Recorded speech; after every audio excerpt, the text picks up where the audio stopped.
जय हिंद दोस्तों, सैनिक समाचारों में आपका हार्दिक स्वागत है। सबसे पहले बात करूंगा, आज मैं डीएसपी काउंट की बात करूंगा। दो इंसिडेंट पिछले 15 दिन में हुए, आखिर उन्होंने क्या गलती की है। यदि आप एक्स सर्विसमैन है तो इसको जरूर सुनना और शेयर करना। सबसे बड़ी हेडलाइन है, लेफ्टिनेंट जनरल विनोदा साहब की एडवाइजरी बताऊंगा। और यदि आप इस किसी बैंक में पेंशन ले रहे हैं, वो डीएसपी नहीं दे रहा, तो हट जाइए वहां से। कहां से क्या ऑप्शन हो सकते हैं, क्या मेमोरेंडम है, क्या एमओयू साइन किया गया है, इसके बारे में बात करूंगा। दूसरी बात करूंगा, AWES army welfare education society की तरफ से एक लेटर है।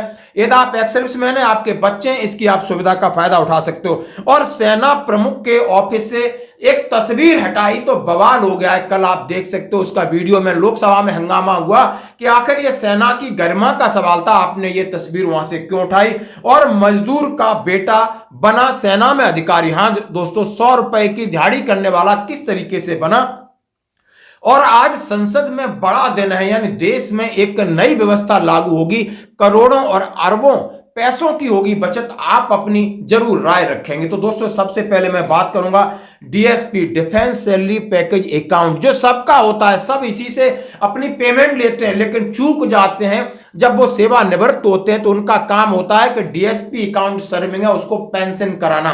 कई लोगों के पास जानकारी नहीं है। भले हमने कई बार बात इसको इस प्लेटफॉर्म से बात कही होगी, लेकिन कितने लोगों तक जाती है? 40,000, 50,000, लाख लोग, लेकिन 20 से 25 लाख इतने सैनिक हैं, इन्हें इसके बारे में पता नहीं है। और जब इंसिडेंट हो जाता है उसके बाद कॉल करते हैं, उसके बाद हाथ मलते हैं। और मैं आपको दो ऑडियो सुनाता हूं जो सीधी सीधी मेरी बात हो रही है।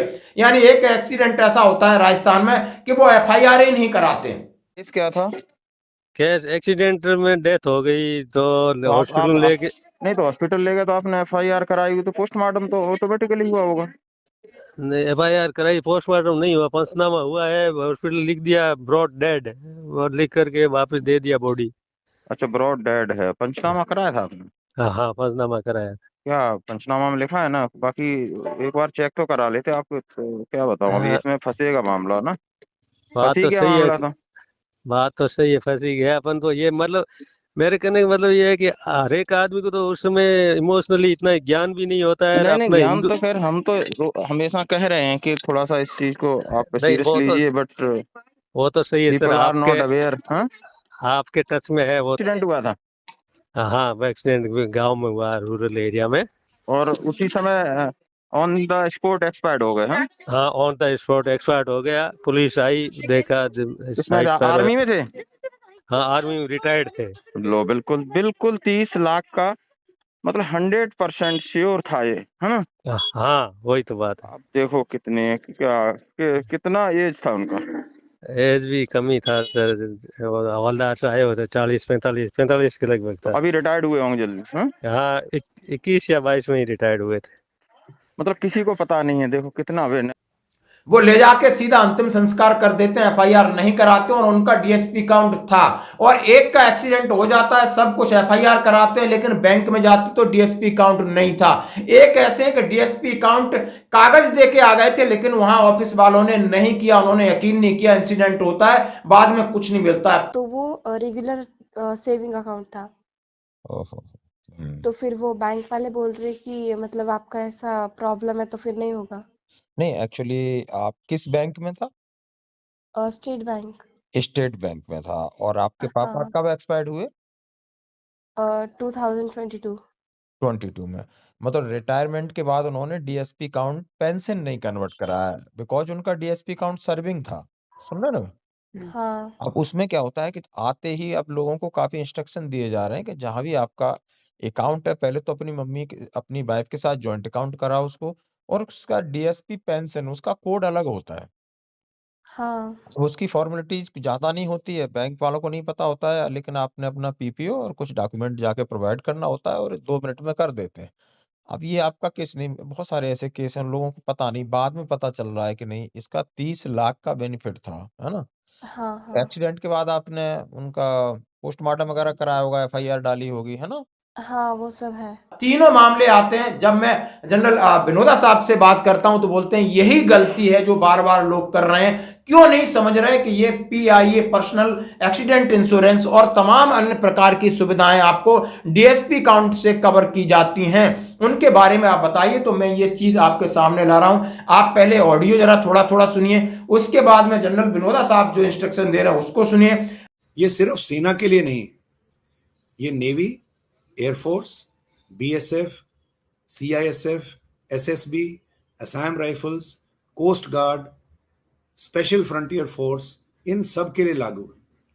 यानी कि थोड़ा थोड़ा तब्दील होता है, लेकिन ज्यादातर जो प्रावधान है मैं बताऊंगा ये इन सब के लिए लागू है और बहुत सारे बैंकों में लागू है। सिर्फ थोड़ा सा पढ़ने के लिए एक लेंस लगा के पढ़ें। जो एमओयू साइन हुआ है उसके बारे में फिर मैं आपके सामने बात करूंगा कि अगस्त 2024 को IHQ of MOD army AGS branch से consolidated guideline awareness on DSP account benefit over a period time number of advisory related defence salary package account benefit have been issue from time to time create awareness on the subject. It is noticed that many serving and retired and NOK are either not aware of the benefit of feature of unaware about of procedural step to be taken of avail facilities the consolidated advisory M.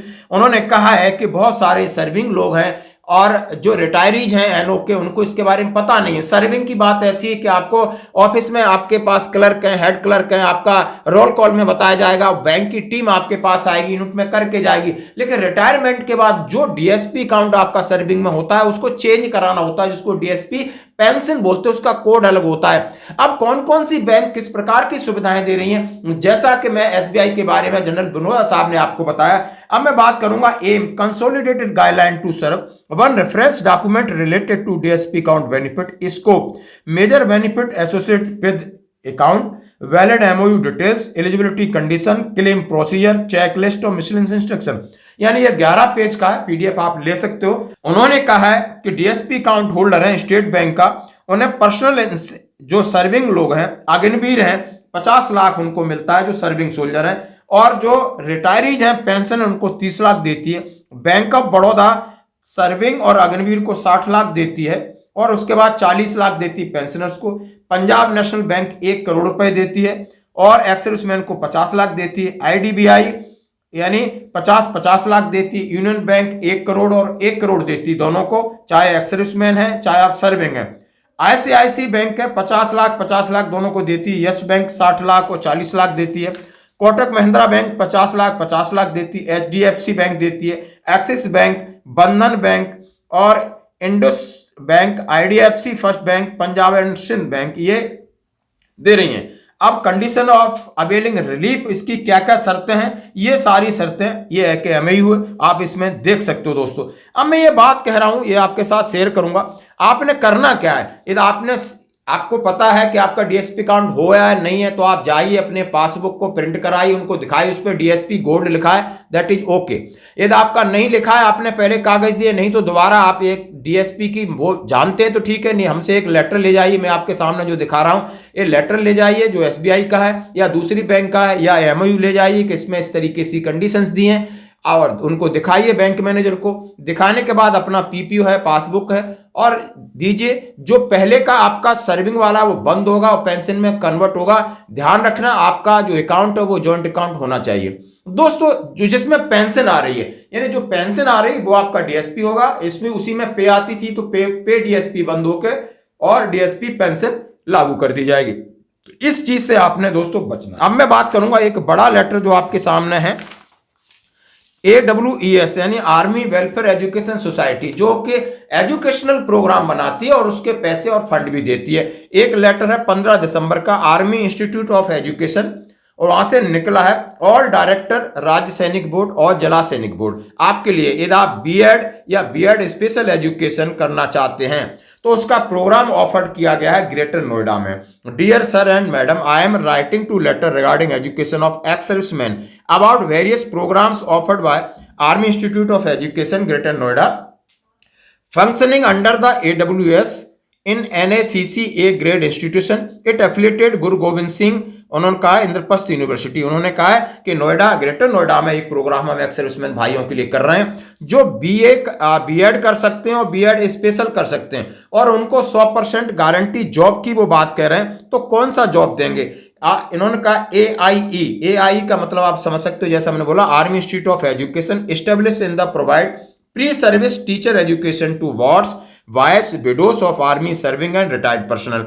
Retired person है या serving के बच्चे हैं, wards हैं, विधवा हैं, उन सब के लिए ये फैसिलिटीज है। उन्होंने कहा है आर्मी, एयरफोर्स और नेवी के लिए भी कुछ वैकेंसीज हैं। उन्होंने कहा अब ये प्रोग्राम अभी चलने वाला है, उसकी क्या कैपेसिटी है, कब से शुरू होगा, कितनी सीट हैं।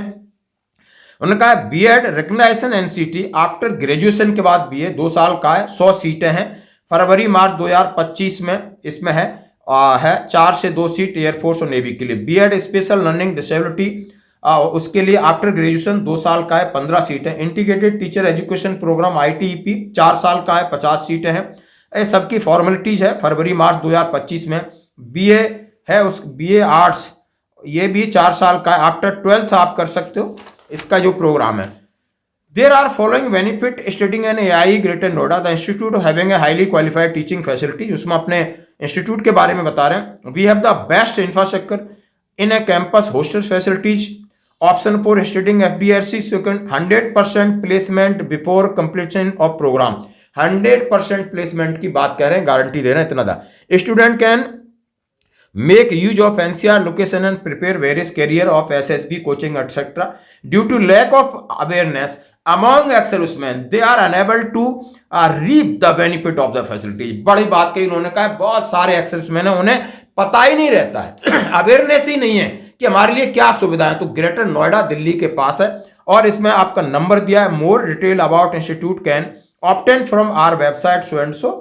प्रिंसिपल रजिस्टर्ड एडमिशन टीम में आल्सो भी कॉन्टेक्ट एट, यदि आपके इंटरेस्टेड हैं।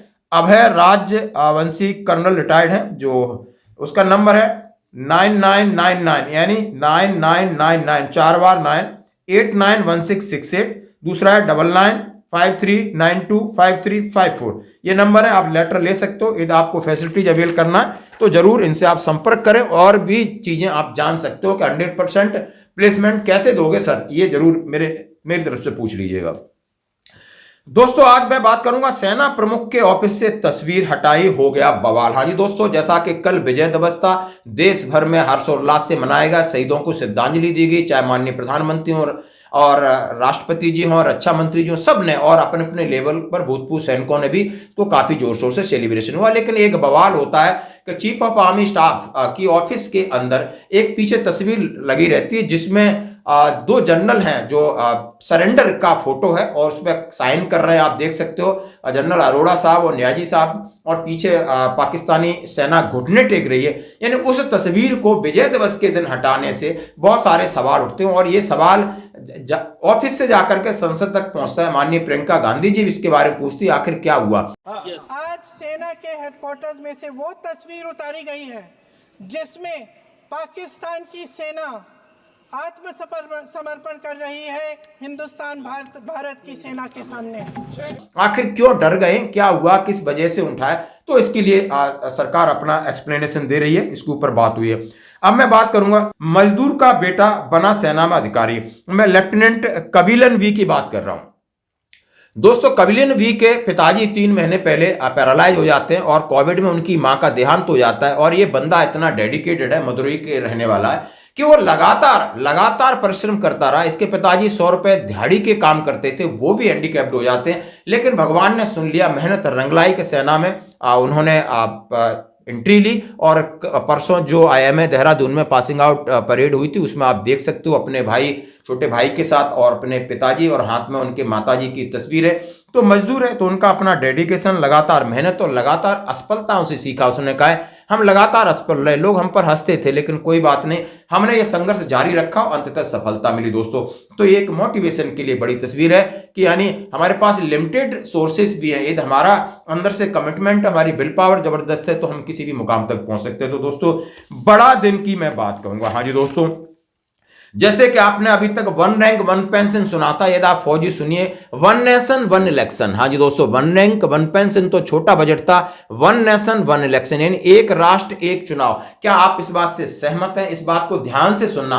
आज संसद के अंदर और इस पर बिल पेश किया जाएगा और क्या क्या है, इसके फायदे क्या हो सकते हैं। जैसा कि हम सभी जानते हैं कि एक लोकसभा चुनाव होता है, स्टेटों में विधानसभा चुनाव होता है, और जैसे क्रिकेट की तरह ये चुनाव चलते रहते, कभी आईपीएल, कभी टेस्ट मैच, कभी ये वनडे, कभी ये सीरीज, एक बोरिंग हो जाता। और एक चुनाव भी बड़ी बोरिंग प्रक्रिया होती है कि ये 12 महीने हर साल चलते रहते हैं। तो इस बार सरकार ये सोच रही क्यों न इस चुनाव को एक साथ करा जाए, चाहे वो लोकसभा के चुनाव हो, चाहे वो विधानसभा के चुनाव हो, चाहे वो नगर निगम के चुनाव हो, चाहे वो पंचायत के चुनाव हो, और पूरे देश में यानी चुनाव की व्यवस्था, क्योंकि इस पर अरबों रुपए खरबों रुपए खर्च होता है। इस प्रक्रिया में बहुत सारी स्टेशनरी जाती है, बहुत सारा ट्रांसपोर्टेशन होता है, बहुत सारा मूवमेंट होता है, बहुत जबरदस्त पैसा खर्च होता है। तो आपकी इसमें क्या राय है? इसमें लिखा एक राष्ट्र एक चुनाव बहुप्रति एजेंडा था, और जिसका आज संसद में इस पटल पर रखा जाएगा।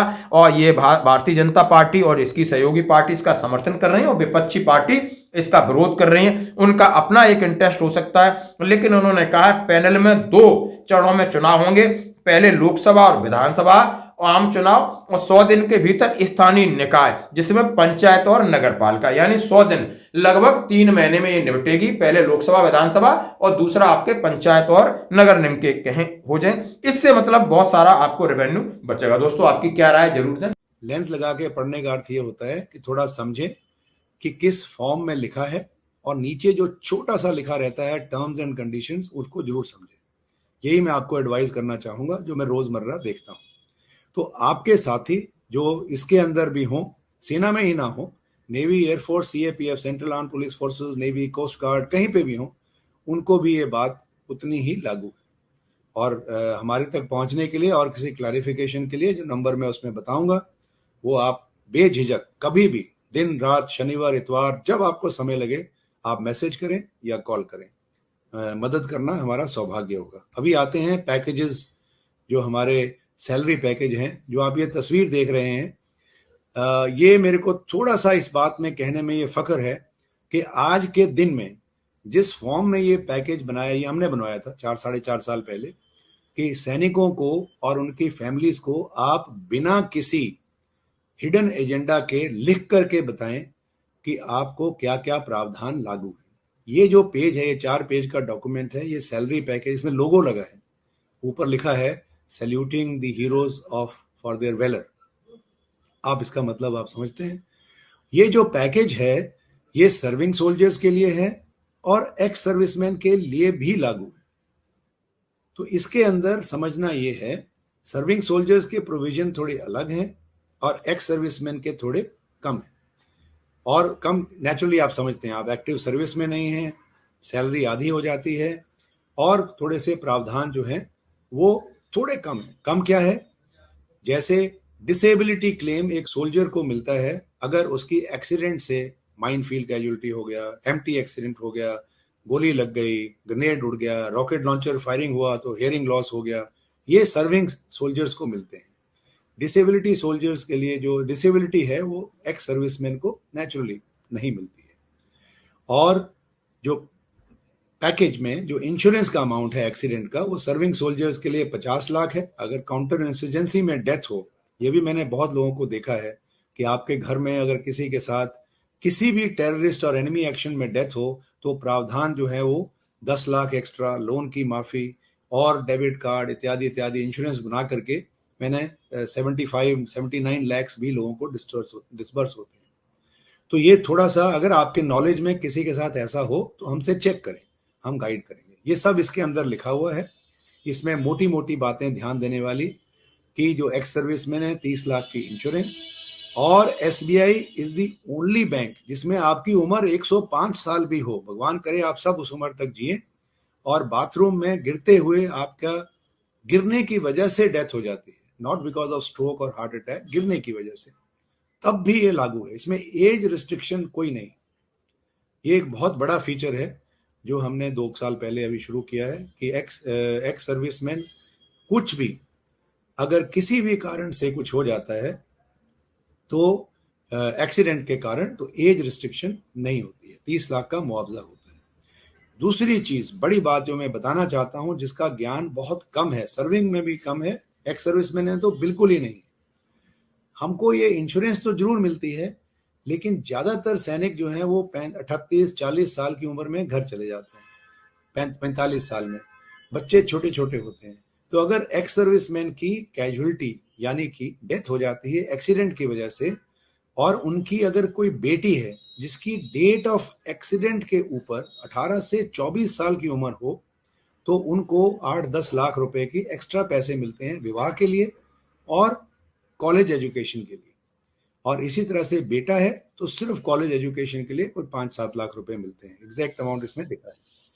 तो ये जो एक प्रावधान है, इसका कोई भी प्रयोग नहीं करता है, इसका उपयोग कोई नहीं करता है, क्योंकि ज्ञान नहीं रहता है। तो मैं चाहूंगा कि आप इसको, पेंशनर्स खास तौर पर ध्यान रखें कि आपकी पेंशन के इमीडिएटली बाद आपके बच्चे इस उम्र में आते हैं। तीसरी चीज, इसके अंदर एक डेबिट कार्ड के ऊपर, पहली बात, आप सब जो हैं एक्स सर्विसमैन आज के दिनों में थोड़े पुराने सर्विस में आए हुए हैं, तो हमारी जो कैटेगराइजेशन होती थी सोल्जर्स की उस समय, वो जो है एक सिल्वर कैटेगरी होती थी, सिल्वर चांदी वाली कैटेगरी, जिसके अंदर प्रावधान बहुत ही कम थे। और आज जो है रिक्रूट से लेके ऑनरेरी कैप्टन तक जो सारा जो डेबिट कार्ड की कैटेगरी है उसको गोल्ड बोलते हैं, अपग्रेड हुआ है 3 साल पहले, मुझे बड़ी खुशी है कि हमारे थ्रू ही हुआ था ये। सो ये अपग्रेडेशन हुआ गोल्ड कार्ड का, इसमें 2 लाख रुपए की इंश्योरेंस है। आपकी वाइफ को, स्पाउस को फ्री कार्ड ऑथराइज है, उनको भी 2 लाख रुपए की इंश्योरेंस है, इनको भी कोई प्रयोग नहीं करता, कार्ड को अपग्रेड नहीं करता, आपने कर लेना है। और सबसे बड़ी बात, बड़ा दुख होता है हमें जबकि कोई किसी की डेथ हो जाती है और हम उन्हें क्लेम नहीं दिला पाते। वो क्यों नहीं दिला पाते? क्योंकि ये जो अकाउंट है, ये जब तक आपका अकाउंट डीएसपी में कैटेगराइज्ड नहीं होगा और पेंशनर्स के लिए डीएसपी पेंशन में कैटेगराइज नहीं होगा, तो जो सारे प्रावधान हैं ना वो लागू होंगे और ना ये इंश्योरेंस मिलती है। तो ये बहुत दुख होता है। जब मैंने आमतौर पर एक्स सर्विसमैन को ये भी देखा है कि जब सर्विस में थे तो सैलरी कहीं और आती थी, पेंशन में जाते हैं तो अपना अकाउंट तब्दील कर लेते हैं और फिर जो है सैलरी उस नए अकाउंट में आती रहती है, लेकिन उसको डीएसपी नहीं बनाते हैं और 30-30 लाख रुपए का मुआवजा। 3-4 केसेस पिछले 1 महीने में हुए हैं, 3 लगभग 70 केस ठीक थे, लेकिन 3-4 केसेस ऐसे हुए। हमें उनकी विधवाओं को, उनके बच्चों को बड़े दुख के साथ दुख होता है इसमें। तो ये आप ना करें। उसके लिए आपने क्या करना है, ब्रांच में जाना है, अपने पीपीओ की कॉपी देनी है कि मैं ये पेंशनर हूँ, ये मेरा रैंक है, मेरे अकाउंट को डीएसपी पेंशन कर दीजिए। बहुत सिंपल है, कुछ भी जाने की जरूरत ही नहीं है। उसके बाद एक बार ब्रांच में जाके लेटर पे अपना एक सिग्नेचर ले लो एंड अगले अपनी पासबुक से या योनो से चेक कर लीजिए मेरा अकाउंट करेक्टली कैटेगराइज है। और तीसरी चीज, अपनी फैमिली को जरूर बताएं कि ये जो सारे प्रावधान हैं वो फैमिली पेंशनर्स को भी लागू है। ये सिर्फ एसबीआई में है। ये भी 2 साल पहले आरंभ किया। जो आपकी विडोज हमारी होती हैं, लगभग 5.6 लाख, 5.5 लाख से ऊपर हमारी वीर नारीज या नेक्स्ट ऑफ किन है, जो माता पिता या कभी जो यंग बच्चों की डेथ हो जाती है वैसे। तो ये जो फैमिली पेंशन ड्रॉ कर रहे हैं उनको भी ये प्रावधान लागू है, लेस एक्सीडेंट इंश्योरेंस। बाकी इसके अंदर जितने locker, concession, free ATM card इत्यादि इत्यादि, वो सब उनको फ्री ऑथराइज है। ये अपनी फैमिलीज को समझाएं, ये जरूर करें। तो मोटी मोटी बातें ये जो है इसकी डीएसपी पैकेज की मैं आपको बताना चाह रहा था। एक और चीज आपको बहुत जरूरी बताना चाह रहा हूं, एक कैटेगरी होती है जहां भी आपका अकाउंट है, आप बैंक में जा करके उनको बोलें कि मुझे इसमें mod, MoD mod, multi option deposit बोलते हैं, आप इसको मॉड समझें। मॉड नहीं तो इसको स्वीप समझें, जैसे हम झाड़ू लगाते हैं, स्वीप। मुझे अकाउंट में स्वीप फैसिलिटी चाहिए। इसके अंदर क्या होता है कि आपका जो भी पैसा आपके सेविंग्स बैंक में होता है वो 2.7% ब्याज पे नहीं चलता, वो 7% या 6.8% या 7.1%, जो भी उस समय 1 साल की अपनी एफडी होती है और आप सब सीनियर सिटीजन होते हो, तो उसके अंदर भी सीनियर सिटीजन का इंटरेस्ट लेना है। और ये प्रावधान एसबीआई में सबसे बेहतर है। 25,000 से ऊपर सारे पैसे पे 1 साल की अपने आप एफडी बन जाती है और जब जरूरत हो अपने आप टूट जाती है। आपने बैंक नहीं जाना, आपने कुछ नहीं करना, घर बैठे अपने आप ये होता है। इसमें बहुत लोगों का बहुत नुकसान होता है और सेना के अंदर तो किसी को ज्ञान नहीं था। पिछले 4 साल में अभी बहुत ज़्यादा थोड़ी सी इसके बारे में जब से ही हमने ये प्रिंट करके बांटने शुरू किए हैं, सो अभी थोड़ी सी बहुत ज़्यादा सेंटर्स के अंदर हम ये बताते हैं।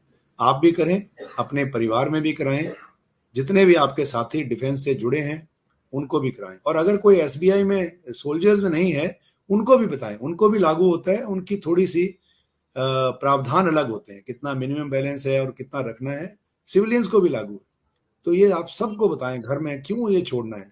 छोटा सा एप्लीकेशन एक बार पूरी जिंदगी में देना है कि मेरे अकाउंट में मल्टी ऑप्शन डिपॉजिट कर दीजिए। ओके, यहाँ पर एक छोटी सी एडवाइस मैं आपको करना चाहूँगा। मान लीजिए आपने ये मल्टी ऑप्शन डिपॉजिट कर दिया और ज़्यादा इंटरेस्ट ले लिया और उसके अंदर पैसे पे सैलरी पेंशन आई जा रही है। बहुत लोग हैं हमारे सेना के अंदर जो पेंशनर्स हैं, अपनी पेंशन को रेगुलरली खर्च नहीं करते हैं, बचा के रखते हैं किसी दिन के लिए, वो भी जायज़ है। तो उसके अंदर अगर मॉड में इसको अगर स्वीप के अंदर ज़्यादा पैसे हो जाएं तो एक चीज़ का ध्यान रखें कि अगर वो पैसा लूज आपके लिए है, जैसे आप एटीएम से